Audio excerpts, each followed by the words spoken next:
So look, if you want to grow your wealth, your income, and increase the amount of time off, then these are the shortcuts that can help. Welcome to the Wealth Creation Podcast. And welcome everybody, it's Dan. Hope you're well today. We are live. Welcome to the Business Growth Show. So I think this might be the second Business Growth Show we've had this week, but we are very focused on business, let's face it. And especially 2024, we're 9.125% of the way through 2024, just in case you didn't already know that. And so we're going to continue with the focus on what 2024 is going to bring. If you've got a business or you're thinking about starting a business, and I think there's some quite interesting stuff around what's happening to do with sentiment as well, and optimism, and M&A, mergers and acquisitions, and just for kind of feel. And that's really what I want to talk about today. Let's talk about mergers and acquisitions because they're down a fifth in 2023 compared to 2024. And obviously that's a significant amount, right? So what's going on? What's happening? And I think it's a combination of different things that's happening right here. The first thing I think that's happening with mergers and acquisitions is that a number of businesses have actually gone bust. And that happened a lot in 2023. It happened a lot in 2022. But because there's a knock-on effect, and we're going to talk about this lag time in the next topic as well, because I think there's definitely this lag time going on. But there's businesses are going to the wall, so they've gone bust. And what tends to happen with a business owner is they have this optimism that no, we'll get through it, it'll all be fine. And at first you go you go bust really slowly, and then bang, you go bust really, really quick. The website doesn't go down, but your business is bust, and people kind of don't know about it, and so those opportunities have gone. Right. So I think that some businesses have gone to the wall very, very very, very slowly and then very, very quickly. And so M&A is down, mergers and acquisitions is down for that reason. And also other businesses that are looking at buying them, they've also not got the cash that they once had. And then they're looking at these businesses that are kind of going bust. There's not enough economies of scale, because one of the reasons why you buy, if you're a hairdresser and you go out and buy 10 hairdressers, is that you only have to market once. You only need one accountant. You only need one supplier relationship rather than 10 different supplier relationships or 10 accountants. So you get these economies of scale. And there's just not enough in there because people have put the wallets back in the pocket and they're not spending anymore. And so this is just a knock-on effect of what's going out there in the marketplace, in retail, in businesses, and in all of that kind of thing. And, we feel it as well, by the way. We are not immune to it because our clients, if their customers don't buy, our clients then can't afford our services. And so we feel that as well. And we've definitely noticed a shift in our type of clients that we have, and also the type of sales that they've got going through.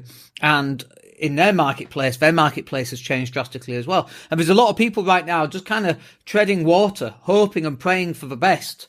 But that kind of nicely moves me on to lag time as well, because there is a lag time right now. So those companies that are kind of treading water and holding on for the best, they are treading water, and at some point they're going to run out of energy and they're going to go bust. If they're going to run out of money, they're going to go bust. Their suppliers are going to run out of patience, they're going to take them to court and they're going to go bust, right? So you're going to have all these different things going on. So there is a lag time.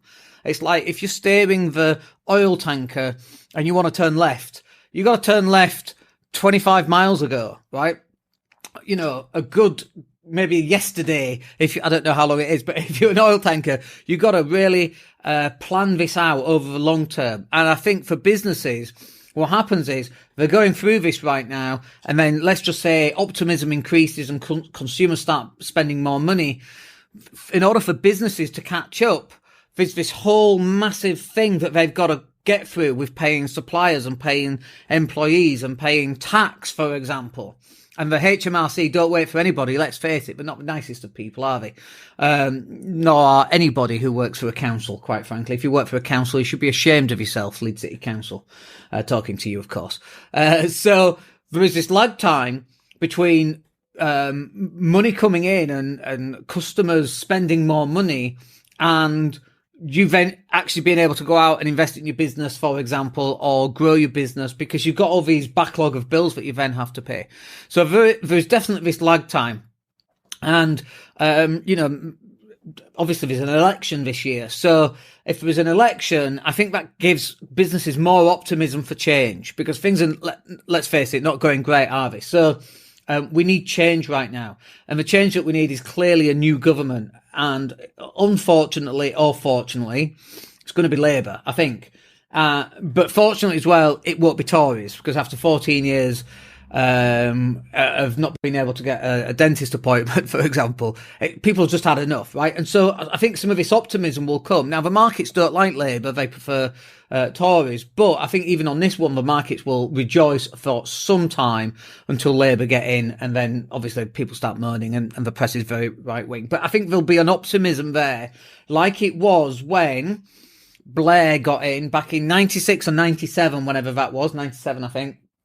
There was this renewed optimism around the country, and I think not that Keir Starmer has the same character as Tony Blair, but I think that there will be some new optimism. Whether you hate Labour or like Labour, I think that the UK will be like, oh, thank God for that.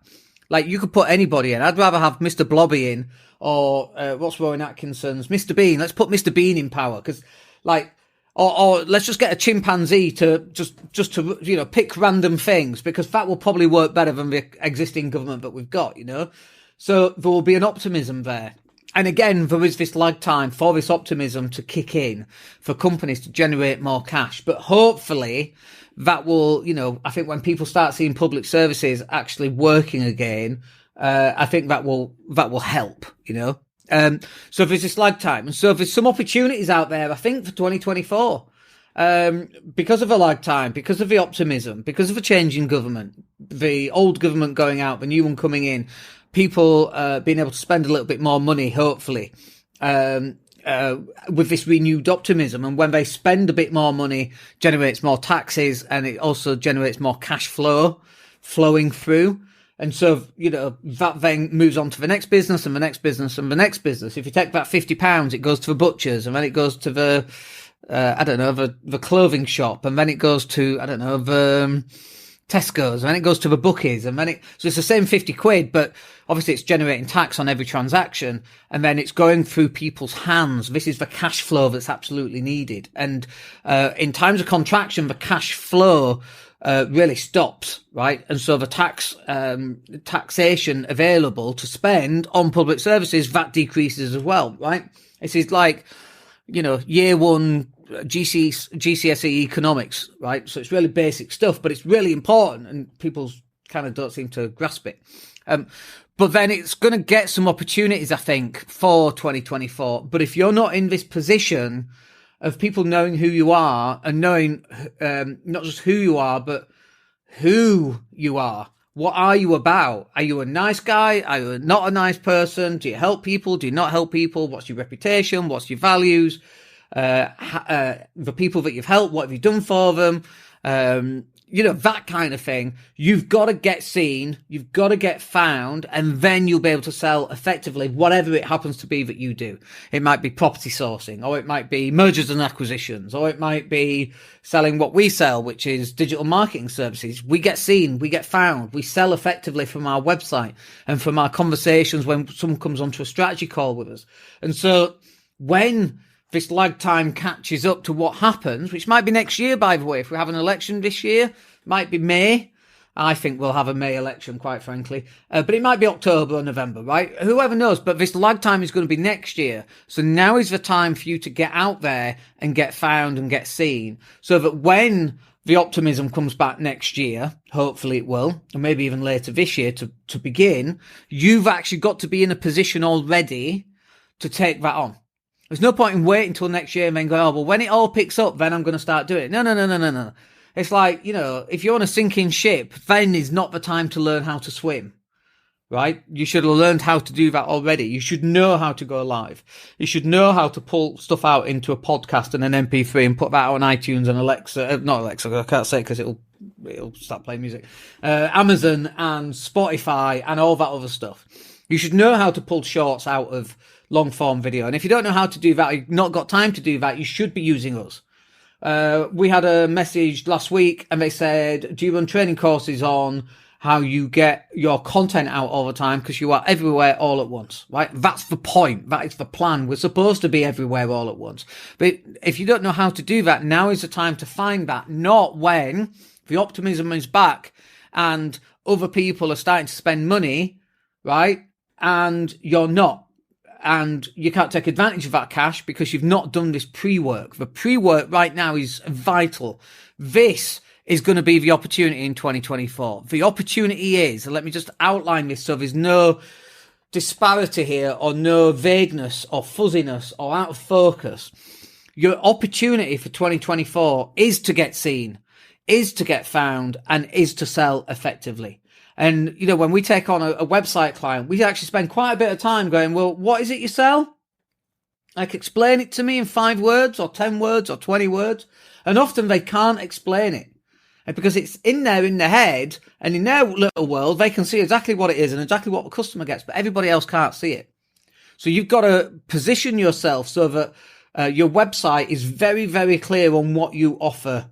Maybe what the pricing is, but that's not necessarily important. You know, we don't put pricing on our website. We tested it. It didn't work for us. We want to get people on a call, right? Because we want to diagnose what's going on in their business properly. But we get people on a call because all the content that we've put out for the last few years, that's why people are getting on a call. This is the opportunity in 2024. You've got to get seen, you've got to get found, you've got to sell. So this fuzzy idea, this fuzzy blueprint you've got for your business, it's got to be really clear. So if I want to buy what you sell, I want to know what are the benefits? What am I getting?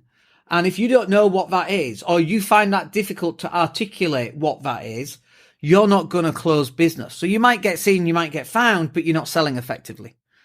Okay. And then other people, they can sell effectively, but they're not getting seen and they're not getting found. And so both of those things have to be true in order for the thing to work, right? If one of those is false, it's not going to work. If you're not getting seen, it's not going to work. If you're not getting found, it's not going to work. If you're getting seen and getting found, but you can't sell, it's not going to work. If you can sell, but you can't get seen, you can't get found, it's not going to work. You've got to get seen, you've got to get found, you've got to be able to sell effectively. And people have to be able to determine what the product is on your website or what it is that you sell so that they know, oh my gosh, that's what I've been waiting for. Let me buy it. Whatever that is. And some things can be easier, like a mobile phone or a case for a mobile phone. That's really easy. It's a Samsung S21 Plus, I think. I need to get the upgrade. I know what that is. I know what the benefits are of that. And that's really easy to make that transaction. It comes down to price because there's billions of these phones, right? So unless you're differentiating it in some way, like you get a free mobile phone case or you get a free 30-minute strategy session for how to do mobile phone video, I don't know, but I'm just making it up. But unless you're differentiating in some way, like, you know, it comes down to price. And you might have that. You may well have that. Or you might have a more consultancy type of business, you know, buy properties for cash, a rent to rent type of business. You might just do coaching, which is very difficult to articulate what the actual benefits are. And if you find that difficult to articulate, the person you're trying to sell to, they don't know either, right? So you have to find a way of making sure that what you know in your head and what your product is can translate into a way that they can understand what that benefit is. That is the opportunity for 2024. And sadly, people are running the businesses like they ran in 2020 before the pandemic. And that old world has gone. It's lost forever. It's not coming back, folks. I wish it was. I liked that old world. Everybody knew what was what. Interest rates were low. Rent rises weren't as bad. Energy prices weren't as bad. People going to the wall weren't as bad. You know, it was good. And, I think we've probably peaked as a UK society. Sadly, it has to be said. 2012 and the London Olympics probably was when we peaked as a society, frankly. And it's like, well, what do you do about that? There's not a lot that you or I can do about that. You know, we're not in power. We don't have any power to change any of that. And actually, I think that as business owners and business people, we've got a greater opportunity to change our personal financial network. There's not a lot we're going to be able to do with the UK, sadly. Unless, and I kind of don't get this, unless you become a millionaire or a billionaire, you buy up some properties in the city centre, you have shelters for homeless upstairs, and you have training that's free of charge or paid for by the council. You deliver it, and that's how you can actually help your city. And if we ever get to that point, boy, that's what we're going to do. And we're going to call it, I've already thought this through, can you tell? Leeds City Council doesn't give a shit. That's what we're probably going to call it. And we'll get sued for that, obviously, but fuck them. We'll go meet them in court and get a lot of, by that time we'll be billionaires anyway. And we'll get a lot of press inches for that, paper space in for that. But, whether that happens or not, who on earth knows? But this is the opportunity in 2024. You've got to get seen, got to get found, and you've got to sell effectively.